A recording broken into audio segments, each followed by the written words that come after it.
Radhe Radhe everyone, कैसे हो आप लोग सब। आई होप सब अच्छे होंगे। दोस्तों, नवरात्रि जैसे चल रहे हैं तो उसमें हम लड्डू गोपाल जी का भोग हमें क्या लगाना है वो ही आज की वीडियो में हम जानेंगे। तो दोस्तों, बहुत ही धूमधाम से हम नवरात्रे मनाते हैं।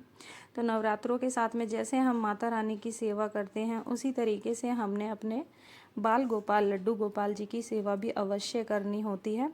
तो दोस्तों, जिस तरीके से हम पूजा पाठ 9 दिन अपने माता रानी की पूजा में मगन हो जाते हैं तो साथ में ही हमें अपने बाल गोपाल जी की भी सेवा अवश्य करनी है। तो उसके लिए हमें क्या करना होगा, सबसे पहले इनको स्नान वगैरह हम कराएंगे। स्नान कराने के लिए स्वच्छ जल हमें लेना है और थोड़ा सा उसमें हमें गंगा जल और गुलाब जल, ये दोनों ही हमने जल में मिला लेने हैं।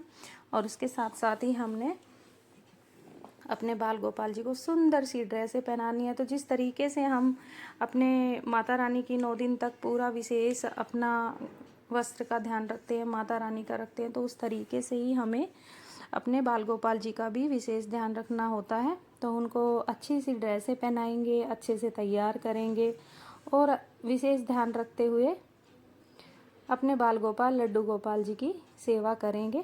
तो गोपाल जी की सेवा किस तरीके से करनी है, समय पे हमने उनको भी स्नान वगैरह कराना है, उनका भी भोग लगाना है।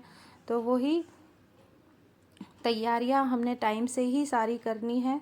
तो वही हम आज की वीडियो में जानेंगे। हमारे ठाकुर जी का विशेष ध्यान रखते हुए साथ में माता रानी की पूजा पाठ करते करते तो उस तरीके से हमने तैयारियां शुरू करनी है। तो हम अपने बाल गोपाल जी को सुंदर सी ड्रेस पहना के अभी तैयार करेंगे और बिल्कुल नए नए वस्त्र हम उनको 9 दिन तक पहनाएंगे। तो इस तरीके से हमने अपने बाल गोपाल जी को तैयार करना है। और ये हमारे बाल गोपाल जी देखिए कितने सुंदर लग रहे हैं। तो पूरा विशेष ध्यान रखा गया है नवरात्रों में अपने लड्डू गोपाल जी का।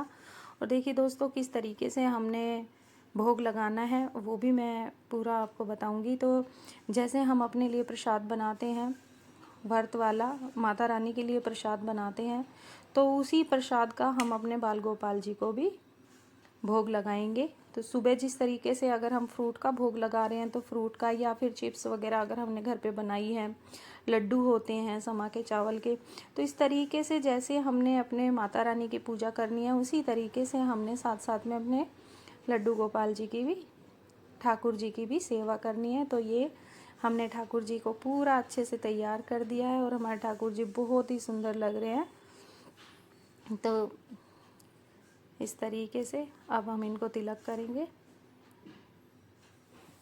और तिलक के बाद में दोस्तों हम इत्र ज़रूर लगाएंगे, क्योंकि हमारे बाल गोपाल जी को इत्र बहुत ही प्रिय है।